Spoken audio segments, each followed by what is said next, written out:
Shalom, kita jumpa kembali dalam Kisah hari ini dan saya bersyukur boleh bagi berkat dan sharing firman Tuhan dan saya berharap kita semua boleh diberkati oleh Tuhan. Sebelum kita mulai, mari kita semua yang hadir hari ini kita berdoa walaupun mungkin secara online tapi saya percaya Tuhan hadir bersama kita.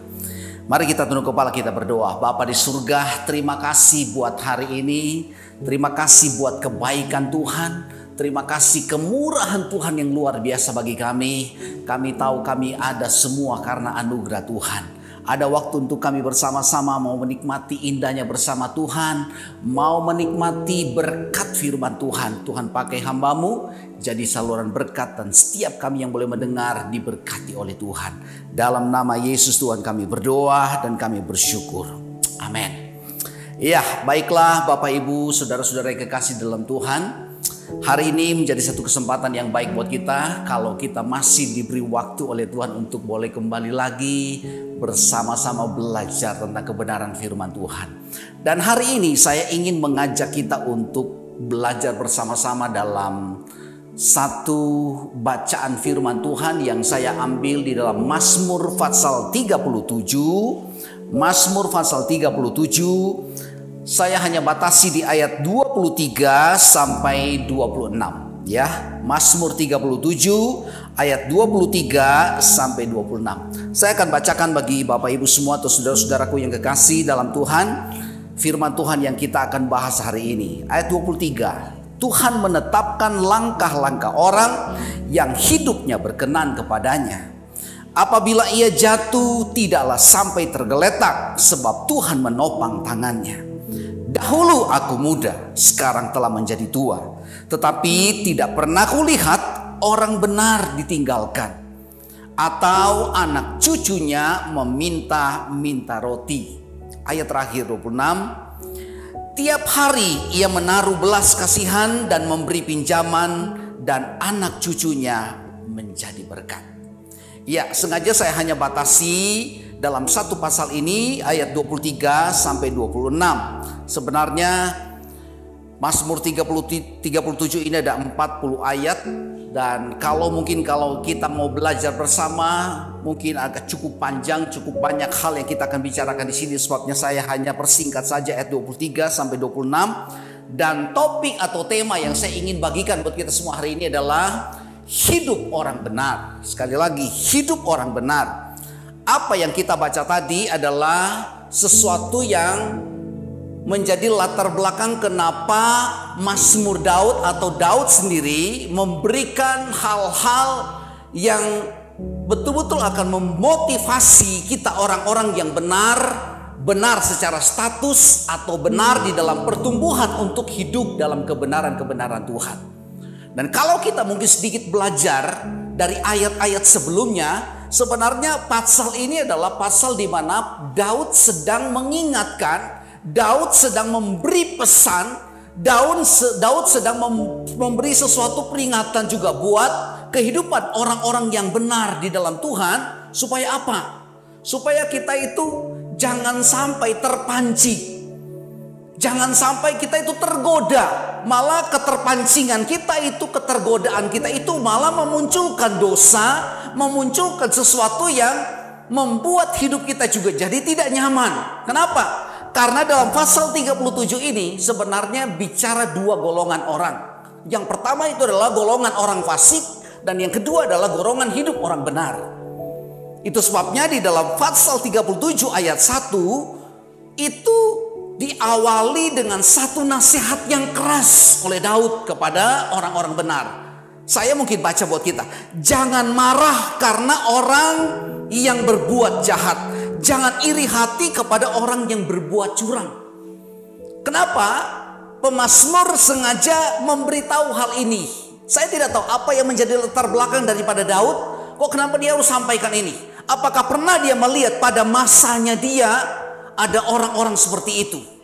Atau juga mungkin karena dia sudah pernah mengalami dan dia sudah pernah menyaksikan secara matanya kepala sendiri, ya, bahwa akan terjadi generasi-generasi berikutnya akan mungkin mengalami hal-hal seperti ini juga.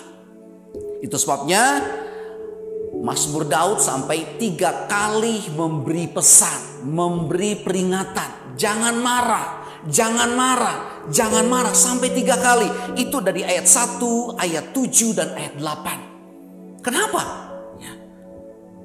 Daud merindukan kehidupan orang benar itu supaya betul-betul memahami betul bagaimana sebenarnya kehidupan kita di dalam Tuhan. Itu sebabnya yang saya ingin bahas hari ini hanya di dalam ayatnya yang ke-23 sampai 26. Bagaimana kehidupan orang benar itu. Supaya jangan sampai kita iri kalau ada orang fasik, orang jahat berbuat jahat. Jangan kita merasa iri, malah terpancing kalau ada orang yang berhasil karena menipu orang, berhasil karena penipuan, kita iri.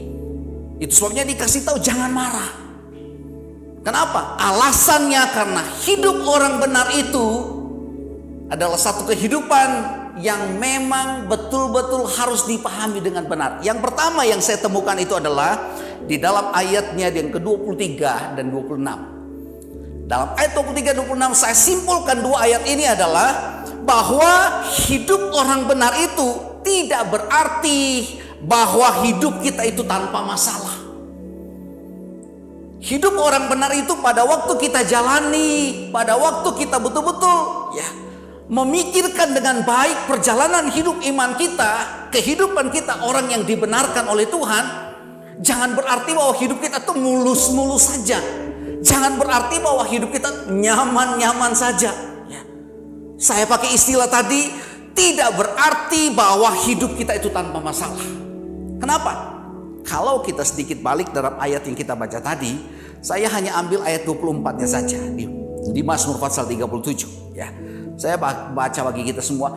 Apabila ia jatuh, tidaklah sampai tergeletak, sebab Tuhan menopang tangannya. Dalam bahasa Indonesia sehari-hari terjemahannya seperti ini. Apabila mereka jatuh, maka kejatuhan mereka itu tidak parah karena tangan Tuhan menopang mereka. Saya tidak bicara masalah penopangan Tuhan di sini. Tapi yang saya bicara adalah apa? Bahwa hidup kita ternyata setelah kita dalam Tuhan, status kita menjadi orang yang benar di dalam Tuhan, bahwa hidup kita itu bukan berarti nggak ada masalah. Bisa ada kemungkinan kita mengalami banyak hal-hal yang tidak menyenangkan, malah mungkin juga akan terjerumus. Kenapa Mazmur Daud menyampaikan ini? Karena Daud sendiri pernah ngalamin itu. Perjalanan hidupnya itu tidak mulus-mulus saja.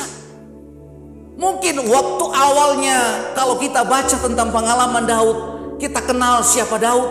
Dia disertai Tuhan, diberi keberhasilan oleh Tuhan. Tapi setelah itu, bagaimana perjalanan hidup dia? Sangat-sangat tidak menyenangkan. Saat dia dielu-elukan orang, saat dia mungkin harus menggantikan takhta sebagai raja, tapi ternyata itu tidak menyenangkan. Malah Saul membenci, mengejar, ingin membunuh Daud. Berapa lama perjalanan dia harus melarikan diri? Saat itu juga waktu itu sempat dia jatuh dalam dosa. Dia jatuh dalam kemoralan dia. Kalau ini dia alami, dia ingin sampaikan pada kita. Dan mungkin dia juga melihat bahwa hal ini juga terjadi pada anak-anak Tuhan yang lain. Memberitahu buat kita bahwa supaya kita sadar. Kenapa kita tidak perlu iri, tidak perlu merasa terpancing dengan orang-orang yang fasik, orang-orang jahat. Kok kenapa ya? Mereka nggak ke gereja, mereka tidak mengenal Tuhan, mereka tidak baca firman, tidak percaya Tuhan. Kok kenapa hidup mereka berhasil? Nipu orang sana sini, tapi kok kenapa sukses? Daud kasih tahu jangan marah, jangan marah. Kenapa? Karena kehidupan kita harus disadari. Hidup orang benar juga memang tidak pernah mulus-mulus kok. Tidak selalu nyaman-nyaman. Keadaan kita juga selalu juga akan ada masalah. Bahwa tidak pernah lepas dari pergumulan. Kalau saya mungkin bertanya pada kita jujur. Bapak ibu yang ada di rumah coba jawab dengan jujur. Siapa yang tidak pernah mengalami masalah dalam hidup ini setelah kita mengenal Tuhan? Ada yang sakit. Dan mungkin sakitnya juga tidak tanggung-tanggung. Bukan cuma karena jantungnya bermasalah, Ada yang harus mengalami stroke. Ya. Kenapa dulu tahun segini saya sehat? Atau tahun lalu saya sehat, saya kuat. Kenapa tahun ini keadaan saya seperti ini? Berjalan pun tidak bisa. Mungkin pada waktu itu saudara berbangga-banggakan. Wow, dulu sebelum saya mengenal Tuhan, saya dipercayakan ada banyak pekerjaan-pekerjaan yang luar biasa. Soal kebutuhan semua terpenuhi. Tapi kenapa setelah dalam Tuhan, saya mengalami ada banyak kemunduran. Usaha saya mungkin mengalami kebangkrutan. Saya kehilangan mata pekerjaan. Inilah yang harus kita sadari. Banyak orang kadang-kadang dengan hal-hal seperti ini bukan sadar dengan keadaan diri sendiri, bukan sadar dengan keberadaan hidup yang sesungguhnya, tapi salahkan Tuhan. Sampai-sampai mengambil keputusan ngapain ke gereja, buat apa ke gereja. Saya mau kasih tahu, hidup orang benar bukan berarti kita lepas dari masalah. Pemazmur memberitahu, kita juga bisa jatuh, kita juga akan berbenturan dengan masalah.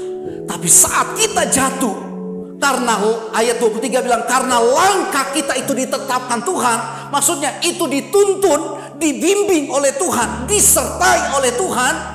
Saya yakin sesuatu yang mungkin kita harus alami, atau kejatuhan-kejatuhan, kebangkrutan, atau hal-hal yang lain, tidak akan mempengaruhi perjalanan iman kita ke depan. Kenapa? Tuhan akan selalu menopang buat kita semua. Firman Tuhan sudah beritahu, apabila mereka jatuh, maka kejatuhan mereka itu tidak parah. Tidak parah. Mungkin ada yang bertanya, gimana gak parah Pak? Ya.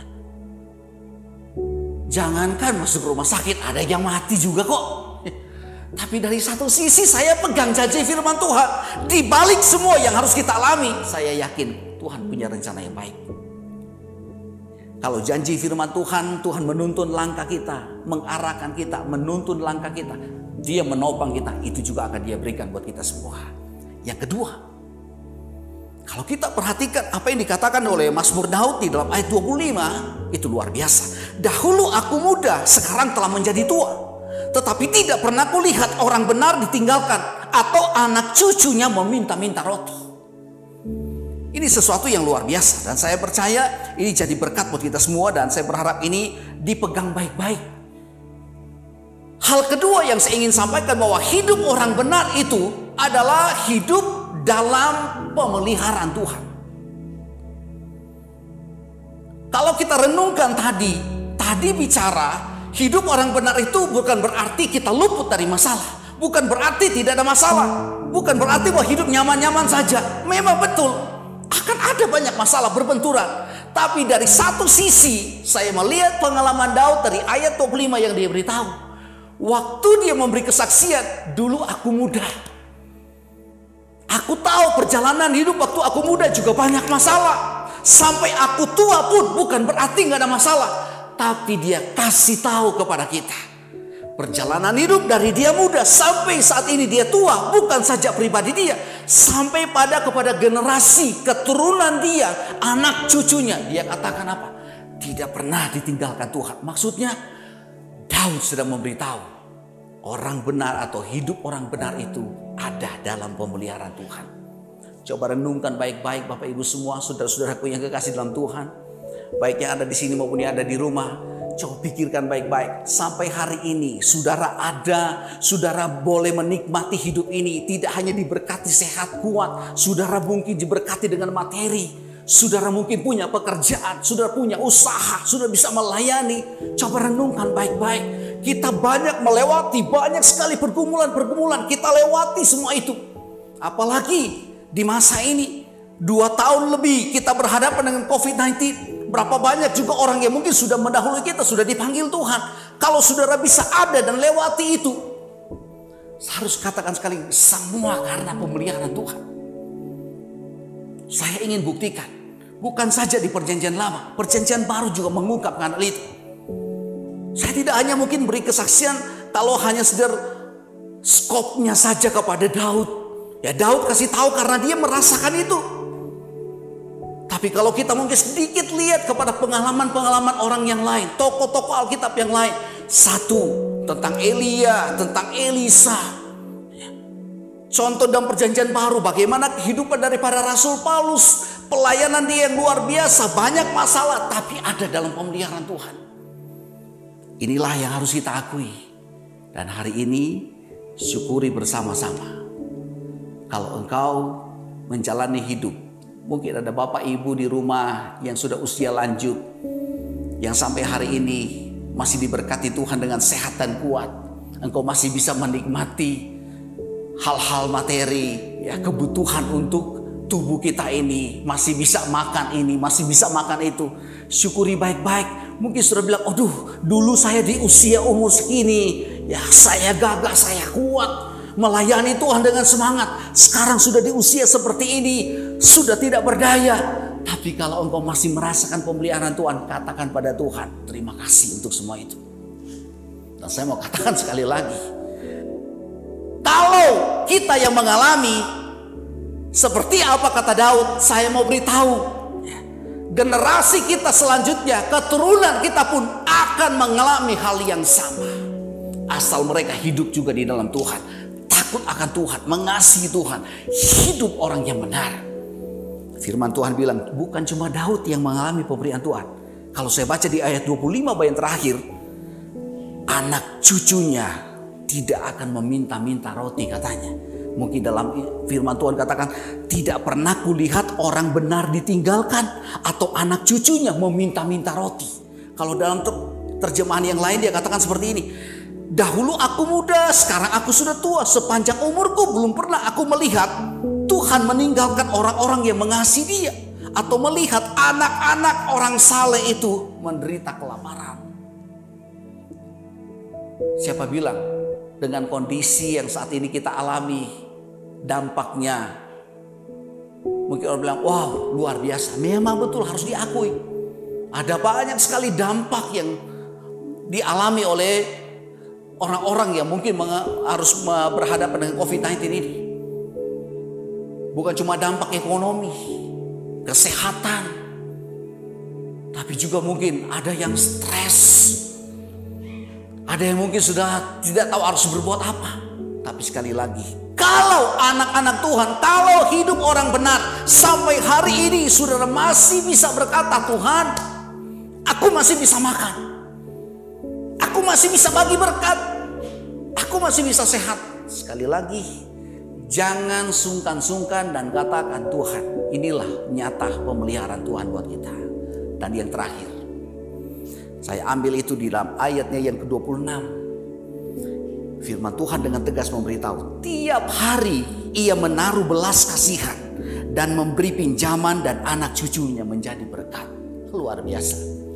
Yang saya dapat poin terakhir di sini, hidup orang benar itu adalah hidup yang punya kemampuan, punya potensi untuk menjadi berkat. Kenapa saya katakan seperti itu? Kita punya kemampuan, kita punya potensi untuk jadi berkat. Karena kita memang dikasih potensi itu. Karena kita itu dikasih kemampuan untuk hal itu. Kemampuan itu dari mana? Dari Tuhan. Kalau kita baca baik-baik di ayat 26. Tiap hari ia menaruh belas kasihan dan memberi pinjaman, dan anak cucunya menjadi berkat. Tiap hari kita itu sudah dilimpahkan dengan kasih yang berlimpah dari Tuhan. Kita itu sudah diberikan kemurahan yang berlimpah oleh Tuhan.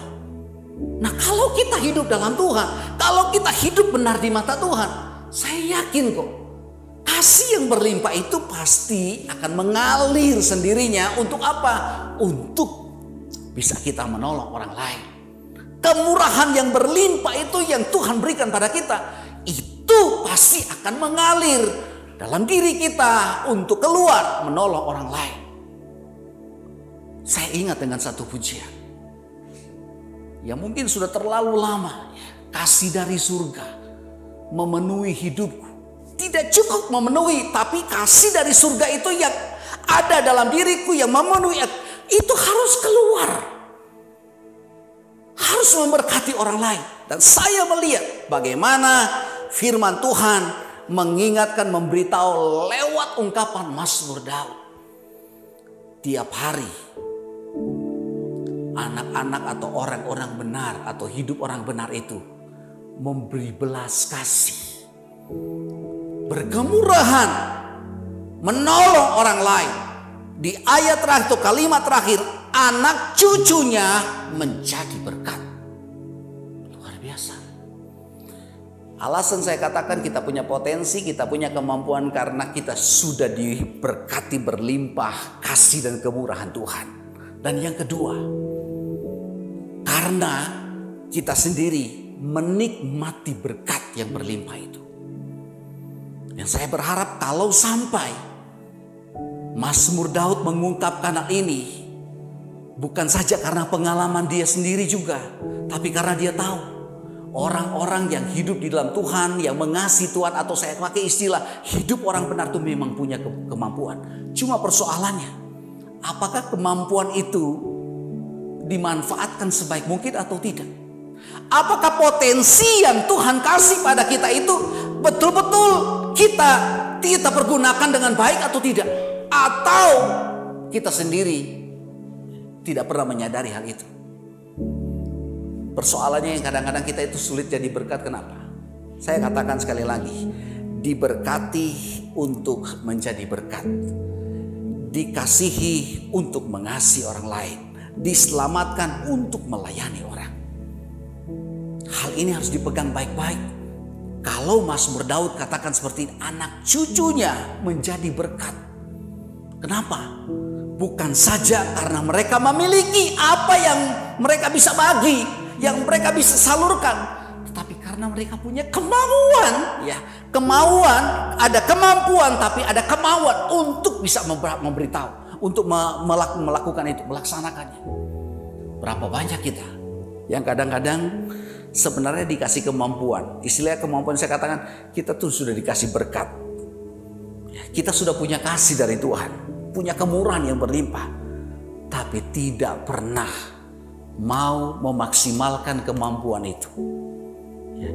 Kita sebenarnya punya segala sesuatu, tapi kita sendiri tidak pernah sadar bahwa kita itu hidup untuk jadi berkat bagi orang lain. Sekali lagi, janganlah jadi orang seperti laut mati yang hanya sekedar nampung air. Kenapa kadar garamnya begitu tinggi? Karena tidak ada pembuangan. Dan saya berharap jangan sampai itu terjadi pada kita. Ya. Segala sesuatu ada yang masuk tapi ada juga yang keluar. Hidup orang benar harus betul-betul memiliki sifat seperti ini. Kita harus pegang firman Tuhan. Jangan sampai ada orang, kata firman Tuhan, ada orang yang menghematnya luar biasa, hemat luar biasa, tapi bukan tambah kaya, malah tambah miskin katanya. Tapi ada orang yang salurkan berkat, yang memberi, terus memberi keluar, tapi bukan tambah miskin, tapi tambah diberkati Tuhan. Mau pilih yang mana? Apa kita mau pegang kata pepatah, hemat pangkal kaya? Tapi firman Tuhan bilang itu berbalik luar biasa, ya. Sesuatu yang aneh. Kita makin banyak memberi, makin banyak diberkati. Makin banyak menghemat, makin malah kekurangan. Yang saya berharap 3 poin ini jadi berkat buat kita. Hidup orang benar itu bukan berarti hidup kita itu bukan ada masalah, ya. Bukan berarti tidak ada masalah atau hidup kita tuh nyaman, mulus-mulus saja. Yang kedua, hidup orang benar itu ada dalam pemeliharaan Tuhan. Itu apa yang sudah diungkapkan oleh Mazmur Daud. Dan yang ketiga, hidup orang benar itu punya kemampuan untuk bisa menjadi saluran berkat. Dan saya berharap ini jadi berkat buat kita semua dan Tuhan memberkati buat kita. Amin. Kita berdoa bersama-sama. Bapa di surga, terima kasih hari ini, malam ini kami boleh kembali bersama-sama menikmati dan belajar akan kebenaran firman Tuhan. Kami tahu tidak mudah untuk kami boleh menjalani kehidupan ini, apalagi melihat orang-orang di luar Tuhan. Mereka berbuat jahat, tapi mereka hidupnya seperti tidak ada masalah. Mereka menipu sana sini, tapi hidupnya mereka berhasil. Ya. Terkadang mereka berbuat ketidakadilan, tapi kenapa hidup mereka mulus-mulus saja? Tapi firman Tuhan mengingatkan kami, untuk kami tidak iri, untuk kami tidak terpancing. Karena kami tahu kehidupan orang benar ada sesuatu yang luar biasa yang kami punya. Kami tahu jadi orang benar bukan berarti kami lepas dari masalah. Kami hidup sebagai orang yang benar bukan berarti hidup kami mulus-mulus saja. Tetapi kami ada dalam pemeliharaan Tuhan. Kami punya kemampuan untuk bisa membagi, untuk menjadi saluran berkat.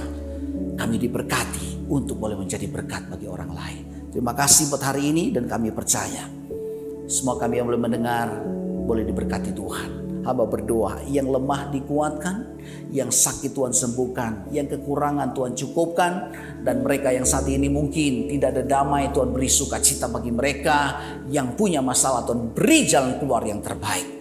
Sekali lagi kami berdoa, Indonesia diberkati Tuhan. Anak-anak Tuhan yang ada di Indonesia diberkati dalam nama Tuhan Yesus untuk boleh menjadi saluran berkat.